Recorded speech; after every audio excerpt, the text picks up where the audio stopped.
I'm not gonna lie, I didn't realize this movie was coming out this week until I think what day it came out Tuesday. I think I realized it was coming out Saturday, and I was just like, oh my god, we're getting a new Marvel movie. Hi, my name is Lushin, and I'm a huge Marvel fan.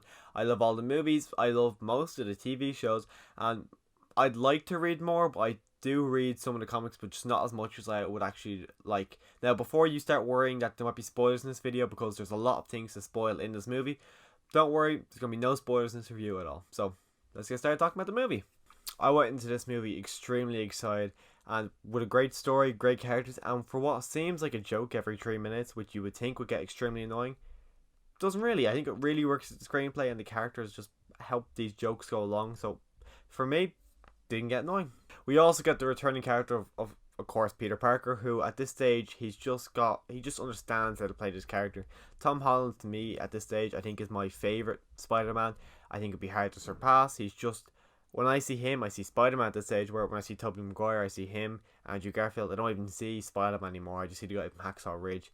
But when I see Tom Holland, I see Spider-Man the same way I see Robert Downey Jr. I think Iron Man.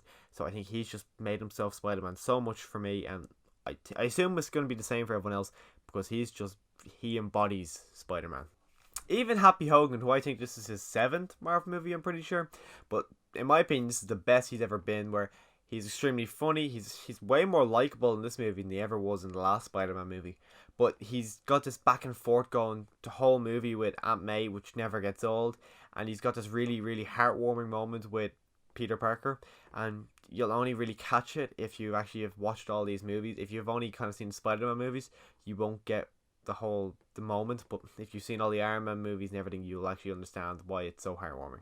The villain of the movie is great. I won't spoil anything about the villain, but it's a very enjoyable villain. They also bring this character from years ago in the Marvel Universe that I'd never thought in a million years we'd actually be able to see again. Jake Gyllenhaal, as he is in every movie he's ever been in, is a great addition to the cast. He brings something unique to this movie that was missing, but you didn't realize was missing until you actually got to see him in the movie. But even there's this item in the movie that helps progress the plot, which I didn't realize this was the kind of item it was when I first got introduced, but then when the item came really prominent in the plot, I'm like, oh, I don't really like how this is going.